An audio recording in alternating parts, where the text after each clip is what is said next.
भूगोल के एक अन्य महत्वपूर्ण वीडियो में आप सभी का पुनः एक बार स्वागत है। ठीक है, आज हम बात करेंगे वन्य एवं वन्य प्राणी संसाधन के बारे में। देखिए, यहाँ से जितने भी महत्वपूर्ण क्वेश्चन हो सकते हैं, चलिए आज हम डिस्कस कर लेते हैं। ठीक है, इससे पहले हमने जल से संबंधित जितने भी महत्वपूर्ण संसाधन हैं उनके बारे में बात कर चुके हैं। आज हम बात करते हैं वन्य एवं वन्य प्राणी संसाधन के बारे से संबंधित सभी महत्वपूर्ण प्रश्न के बारे में। वन क्या है? वन बड़ा भूभाग है जो पेड़ पौधे एवं झाड़ियों द्वारा क्या होता है, आच्छादित होते हैं ना, सम्मिलित रूप से क्या कहलाते हैं, वन कहलाते हैं।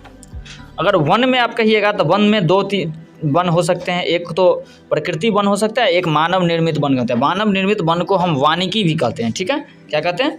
तो वानिकी भी कहते हैं। ठीक है, अच्छा, अब कह रहे हैं वन जैव विविधताओं का आवास है। वन क्या है? एक जैव विविधताओं का आवास है। ठीक है, अच्छा, अगर इसी में बात करें वन्य प्राणी क्या है, कहीं जो जीव जंतु जंगल में रहते हैं उन्हें हम क्या कहते हैं, वन्य प्राणी कहते हैं। जैसे बाघ, शेर, चीता, कौवा, सांप इत्यादि, है ना।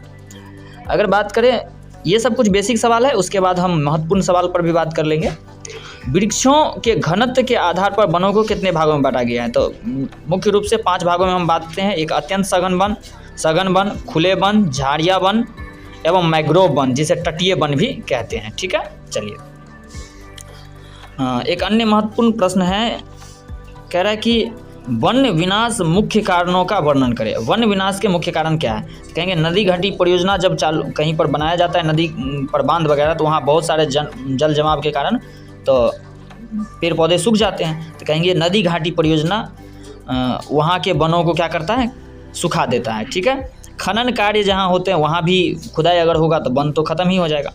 बड़ी विकास परियोजना भी क्या करता है, तो वन को नुकसान पहुँचाता है। ठीक है, अच्छा, उसके बाद अगर बात करिएगा आप तो कहेंगे अन्न उत्पादन क्या करें, अन्न उत्पादन जब करते हैं तो वहाँ पर भी वन को काट कर खेती बाड़ी करते हैं, तो ये भी एक वन विनाश में के कारण है।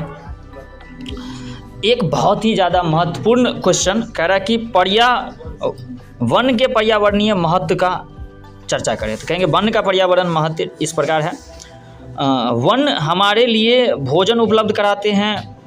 वन बिना वन के हम जीवित नहीं रह सकते हैं। पर्यावरण में जितनी भी जीव है, वन में प्रकाश संश्लेषण, जो कि हमारे लिए जितनी भी भोजन या फिर हम जिंदा होते हैं, प्रकाश संश्लेषण के में उसका बहुत बड़ा योगदान क्या कहिए, उसके बिना हम रह ही नहीं सकते हैं, तो वो वन ही करते हैं। तो इसीलिए इसका बहुत बड़ा योगदान है। वन ही समय पर वर्षा लाती है। वन अर्थात पेड़ पौधे प्रकाश संश्लेषण होता है, जिससे ऑक्सीजन संतुलन होता है, कार्बन डाइऑक्साइड संतुलन होता है, जल चक्र चलता है सही में और सही समय पर होता है। इसीलिए वन हमारे लिए बहुत ज़्यादा महत्वपूर्ण है। तो ये वन के पर्यावरणीय महत्व अगर आपसे पूछा जाता है तो ये सारे पॉइंट को आप लिख सकते हैं। ठीक है, ठीक है, अच्छा, कैंसर रोग के उपचार में वन का क्या योगदान है? कहेंगे बहुत ही महत्वपूर्ण क्वेश्चन है। हिमालय को निचले क्षेत्र में हिमाचल प्रदेश के वनों में चीड़ जैसा एक सदाबहार वृक्ष पाया जाता है, जिसे चीरी भी हम कहते हैं। ठीक है, चीरी का छाल, पत्तियां, टहनियां तथा जड़ों से एक रसायन निकाला जाता है, जिसे टेक्सोल नामक रसायन कहते हैं। ठीक है, इस टेक्सोल नामक रसायन से क्या होता है, तो कैंसर रोग के उपचार में लाभदायक सिद्ध हुआ है। इससे एक रसायन बन, इस टेक्सोल का उपयोग कैंसर रोग के उपचार में होता है। अतः इस प्रकार चीरी नामक पेड़ वन का कैंसर रोग के उपचार में बहुत बड़ा योगदान है।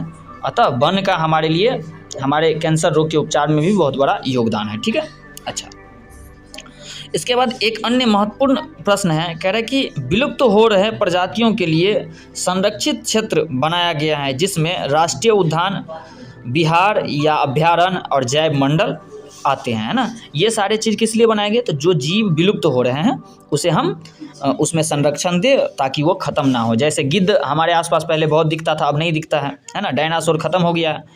तो WWF का पूरा नाम क्या है, ये भी बन सकता है क्वेश्चन। तो कहेंगे इसका नाम है क्या, तो वर्ल्ड वाइड फंड है ना। क्वेश्चन बन सकता है कि जैव अपहरण क्या है। ये हालांकि सही नहीं है, लेकिन लोग करते हैं। प्रकृति जनित तथा करोड़ों वर्षों के विकास की क्रिया में स्थापित अनुवांशिक गुणों में हेरा फेरी करना जैव अपहरण कहलाता है। मतलब क्या हुआ, देखिए, अब कहने का मतलब आजकल देखिएगा बड़ा बड़ा लौकी बनता है ना, छोटा सा नहीं, बड़ा बड़ा मूली निकलता है। ये कैसे होता है? तो क्या करते हैं हम, एक दूसरे के साथ क्रॉस प्रोडक्शन कर लेते हैं ना, और हाइब्रिड वाला सीड आता है जो कि बड़ा बड़ा फल बनाता है।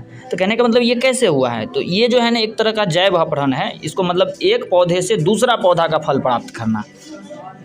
ये एक तरह से समझिए जो हमें करोड़ों वर्षों में जो एक प्रकृति का विविधता रूप मिला है उसको हम क्या कर रहे हैं, नष्ट कर रहे हैं, है ना। तो ये एक जैव अपहरण के नाम से हम इसे जानते हैं।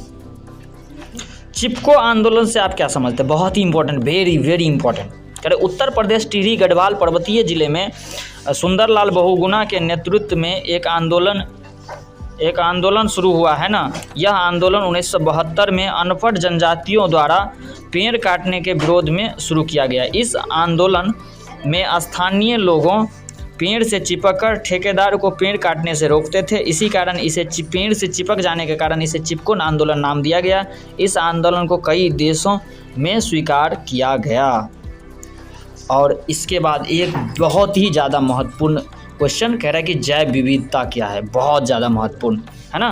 प्रकृति वनस्पति में कई से लेकर के बरगद तक और जीव जंतुओं में चींटी से लेकर हाथी तक, मौसम जैसे ताप, वर्षा, जलवायु आदि, है ना, इन सभी को मिला करके जो चित्र हमारे मानसिक पर उभरता है इसे हम जैव विविधता कहते हैं। जैव विविधता माने अलग अलग चीज़ें।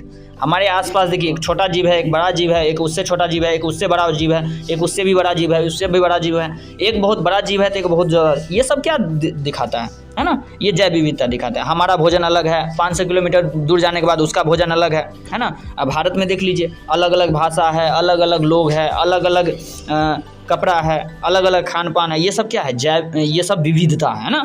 तो जैव विविधता माने क्या? जीवों में विविधता। और वैसे भोजन वोजन में जो विविधता है वो क्या हो गया? ये सामान्य विविधता हो गया। लेकिन जो जीव में विविधता है उसे जैव विविधता, है ना।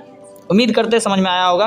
तो भूगोल से संबंधित जितने भी महत्वपूर्ण प्रश्न हो सकते थे हमने आज इस अध्याय से संबंधित, वन्य एवं वन्य जीव से संबंधित डिस्कस कर लिए। एक बार पुनः आप सबों का बहुत बहुत धन्यवाद हमारे साथ जुड़े रहने के लिए। आपका दिन शुभ हो। बहुत जल्द पुनः मिलते हैं एक अन्य वीडियो में।